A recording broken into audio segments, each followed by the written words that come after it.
Hello, everyone, and welcome to Let's Talk About Christianity. I'm Zach. This is my co-host, Pablo, and that's my other co-host, Keith, and we're all co-hosts. We don't have any titles. We were No, supposed to come because up with titles.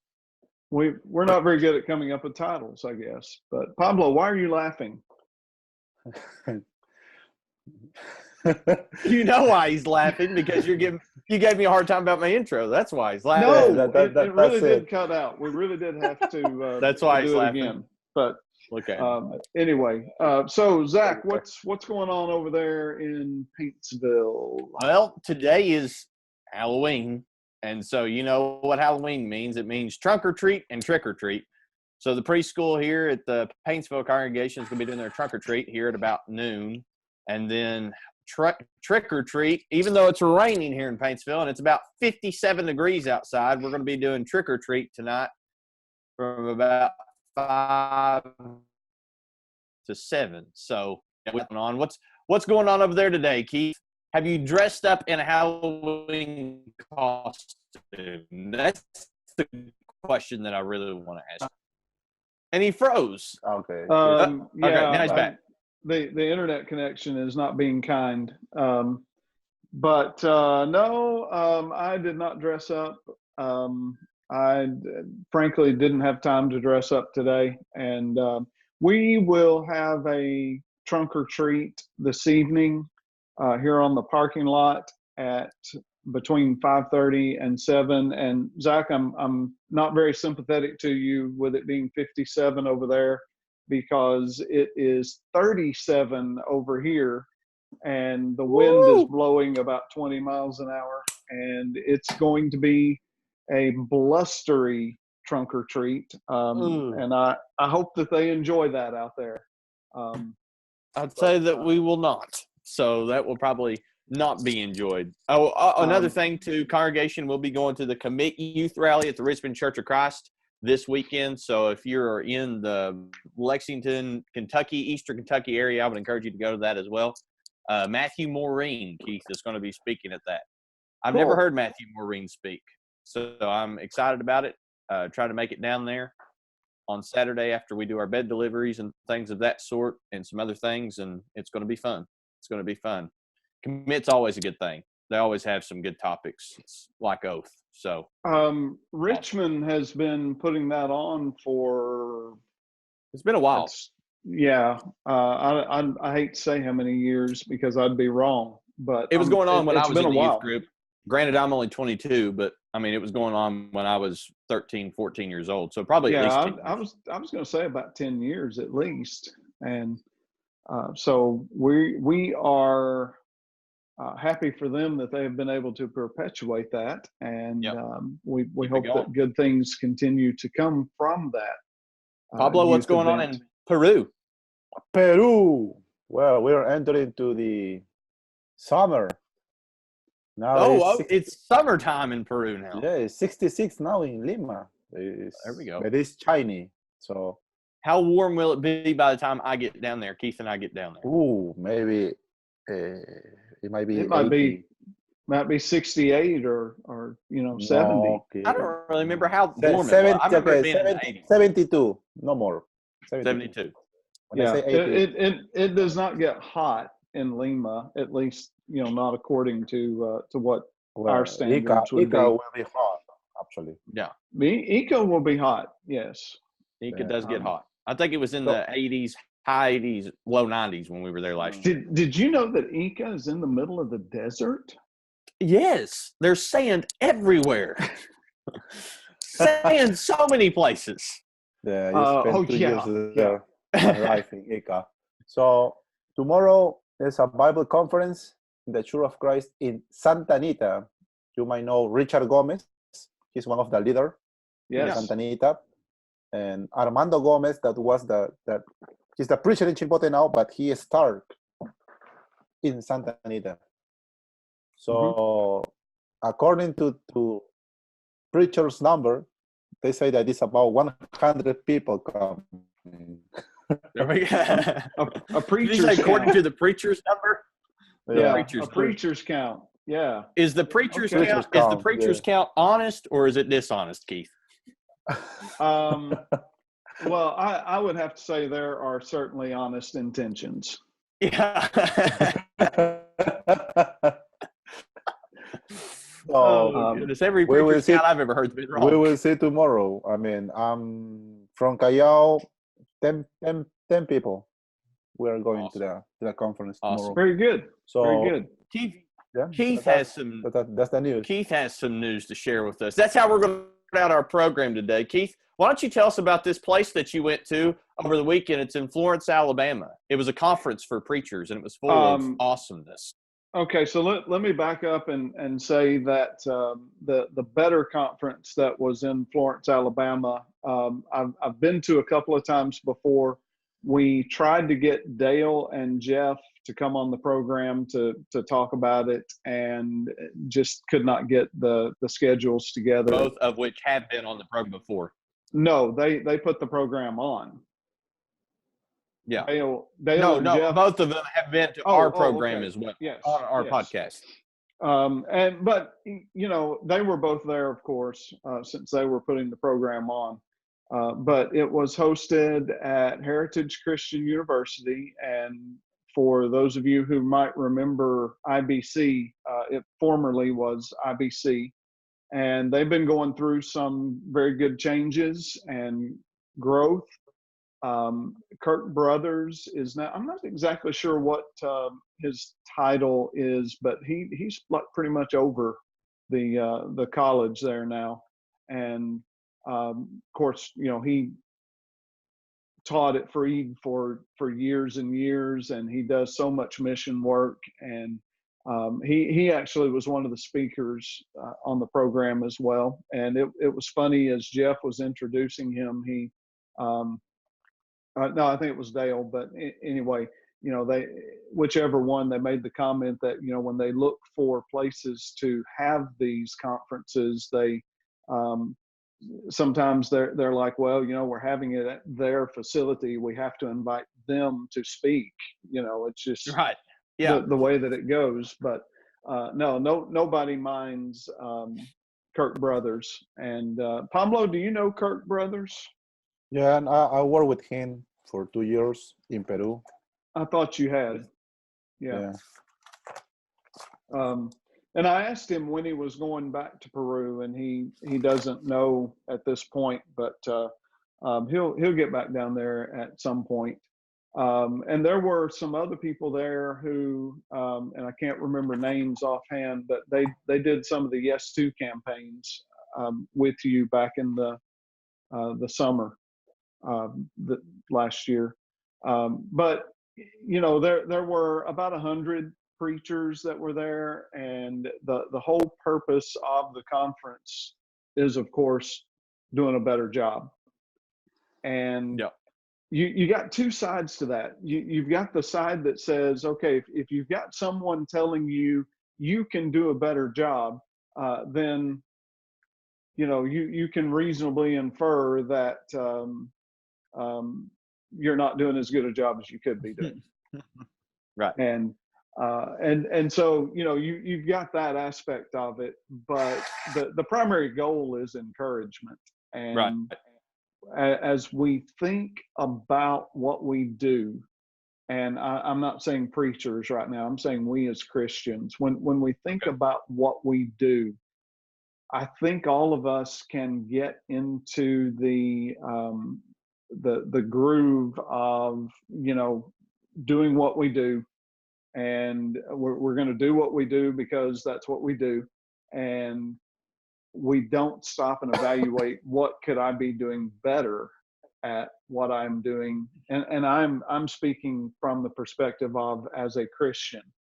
And that was one of the questions that I was going to ask about Christians when you kind of mentioned that was, you know, how many Christians are willing to say that they need to do better?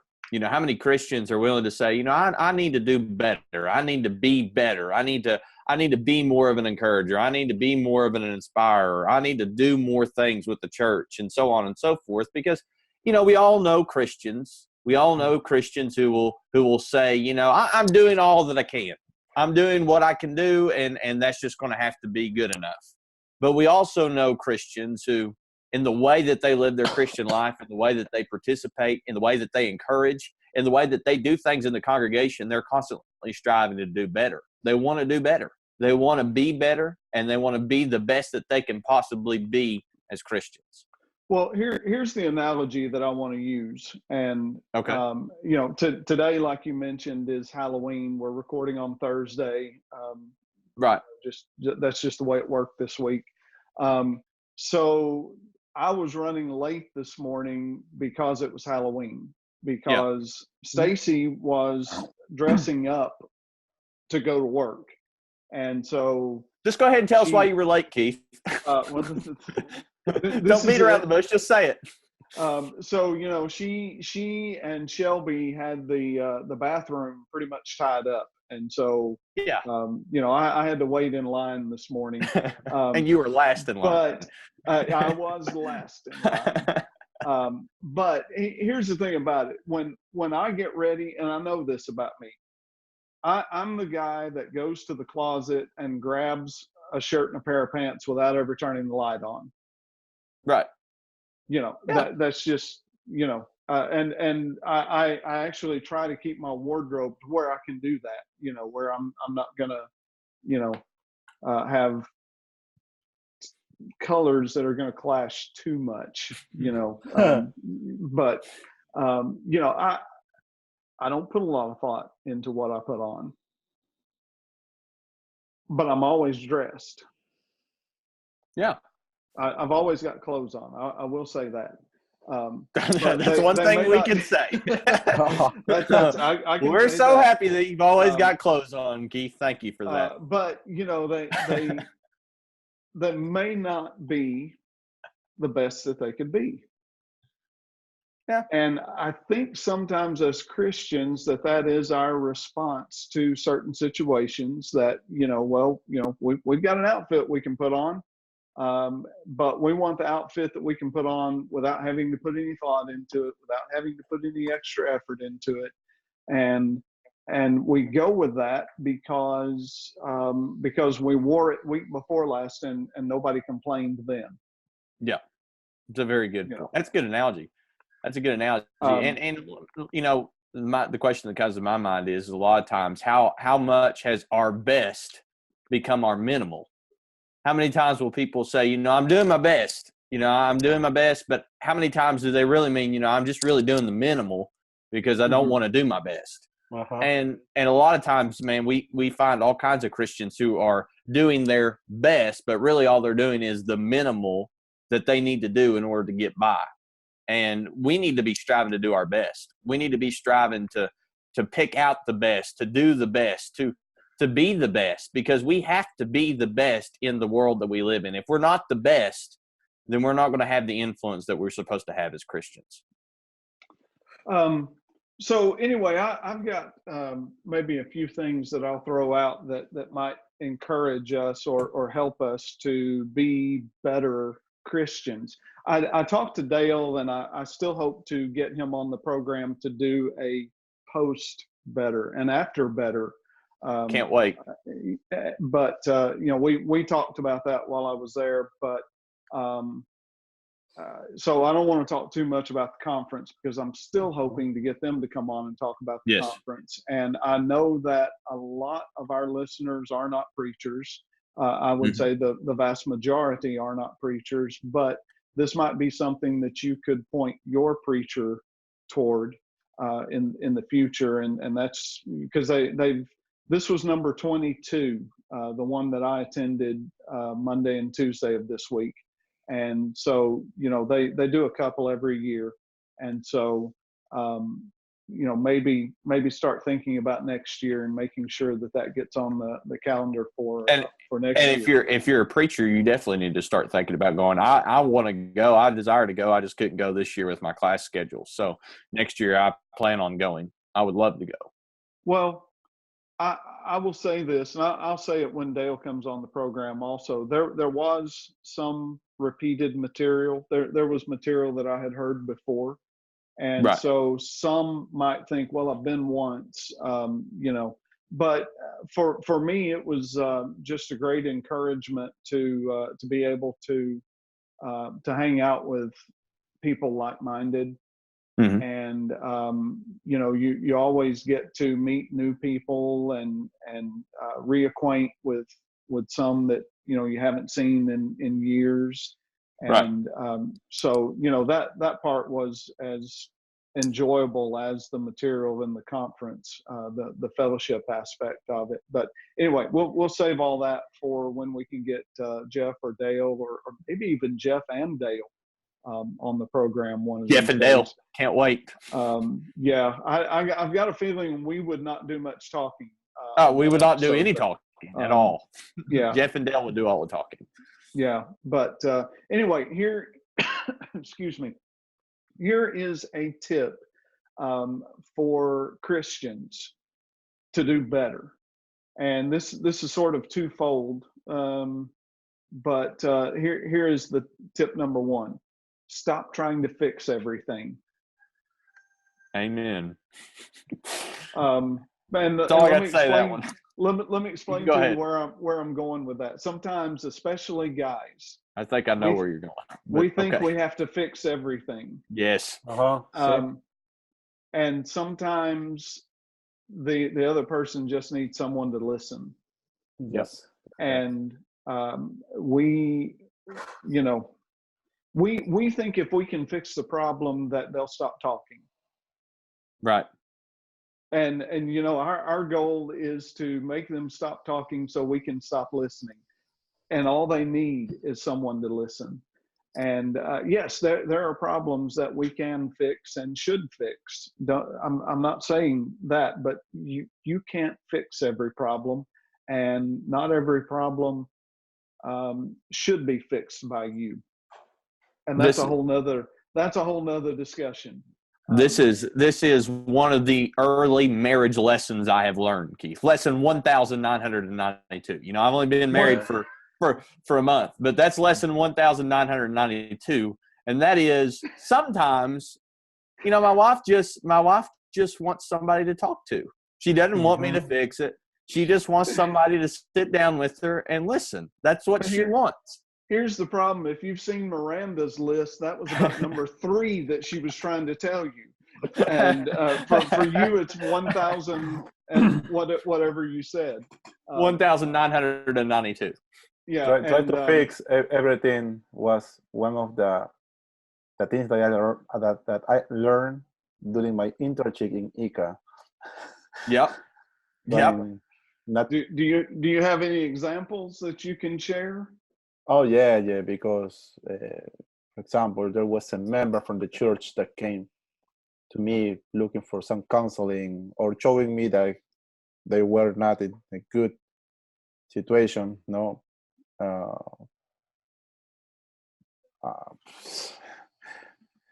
It seems like I didn't see myself first, how I was, and I tried to help or fix the situation of that member, and it might work, or maybe it might not work, but I forget about myself too.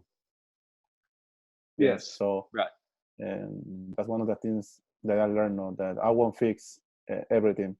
And then I hear this from a preacher, a Peruvian. He said that we as preachers, we won't fix your problems. We will give you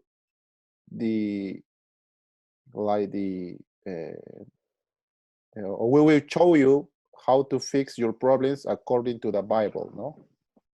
Right. Yes. Not like preachers can guide, but they can't fix. In other words, is what he was saying. We can guide people into the right way, into the way of fixing their problems through the Word of God, but we can't fix the problems for them. Yeah, like a doctor, that give you the medicine, but it's under your responsibility to take the medicine. It's not the doctor. Exactly. Fault. Exactly. That's a great analogy. Keith, you got a second tip? Well, it kind of ties into to that first one, and because we say we need to listen better, but sometimes we think the best way to listen better is merely to stop talking. And You can stop talking, but that doesn't mean you're listening. Mm-hmm. And so I would encourage you, as you are attempting to listen, do so with your whole body, not just your ears. Mm-hmm. Right. Body language. Yes. Let them know that you are listening. Turn toward them and face them and look them in the eye. And I'll get back to that in just a second. But if you are, if you've got your phone in your hand and you're trying to answer a text message, which I'm doing that right now. Okay, so I'm listening. Oh, were you? Because I wasn't. I wasn't listening. And you knew that I wasn't listening. Right. But I did get the text message answered. So, give them your attention. And here's something else. And this is me. And Pablo may have something to add to this, being the renowned psychologist that he is. Got to throw that one out there. Got to throw it out every single podcast. Yeah. Not one episode will go by when we will not mention that Pablo is a psychologist. Pablo, we're so proud of you. We are. Thank you. Pay attention to people's eyes, because in a lot of ways the eyes are the window to the soul. And that was deep. If you are looking at people's eyes, you can tell when they are in pain. That was deep. You can you might practice this. Go anywhere in a public place and just watch people's eyes. Don't do it creepily. That's just don't that's be a wrong. creeper. But you can see some people that are obviously hurting. Yeah. And to me, this goes back to kind of what Spencer said last week. He talked a little bit about listening. He said, how many times will we ask people, how are you doing? And we'll just go on. We'll say, how are you? And then we'll just walk right by them before they even give us an answer. And he kind of gave the example, when you ask somebody how they are doing, pause. Wait for them to respond to you. Wait for them to give you an answer. And when you ask them how they are doing, look at them in the eyes, Keith. Look at them when you ask them and wait for them to respond to you and let them know that you really do want a response to the question that you have asked. And we greet people on the fly all the time. We say, how are you doing? And then we'll walk right past them. Or we'll say, hi, how are you today? We'll walk right past them. I mean, every single time. And how many times do we stop and pause and wait for people to give us an answer? And how many times is that answer? Can you mispronounce walk one more time? Walk. But how many times, do we wait for a response, and how many times does that response lead to a conversation? That's a big opening for us as Christians, but it's an opening that's neglected. I guess here's the point that I'm trying to make in a nutshell. Don't make eye contact just to be making eye contact. Right. Mm-hmm. No. Use that. And don't look serious all the time. Try to smile. Be happy. Yes. And that happened at the consultory. I remember my first day, and all the patients were coming. And I thought that since it was a very intimate place, I should look empathy, to those sorrow people. And then when I sit down face to face, I was like this all the time. He was putting on his psychologist face. That's his psychologist face. Yes, I mean, me listening, right, or thinking. Right. And then when the patient just always, the principal doctor was looking at me and say, why didn't you smile? Yeah. Yes, and I said, you don't have to put your serious face all the time, even if this is a very serious problem. You have in front. Sometimes you choose. The doctor asked Pablo why he wasn't smiling. Pablo said, "That's my psychologist face." That's what he said. Just to add one more thing to this, I think in English is the word rapport. Have you listened that word? Yes. Yeah. It's compenetration, I think, no? It's very important. It's the first contact that you have with the one who comes to you, no? Yes. Yes, you do need to build rapport. Yes. You build rapport with people. And it's about relationships. It really is. And preachers have to focus on relationships. Yes. And Christians should focus on relationships. Very good Because, point. you know, the Christianity is about saving souls. Yep. And 100%. we cannot forget, this is deep. You thought what I said before was deep, but this, Man, that I think was super deep. I mean, this is going deep. This is going way, way deeper. Okay. Okay. We cannot forget that the souls are attached to a body. Wow. That's deep. Is that deep? That's deep. Keith I don't know how is you in get any deep thought deeper today. than that. Keith is in deep thought today.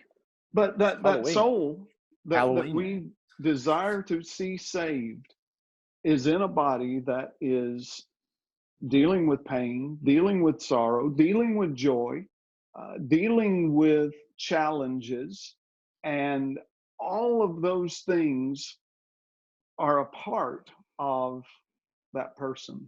If I had to venture a guess, I would say that Keith got inspired at the Better Conference. Yes.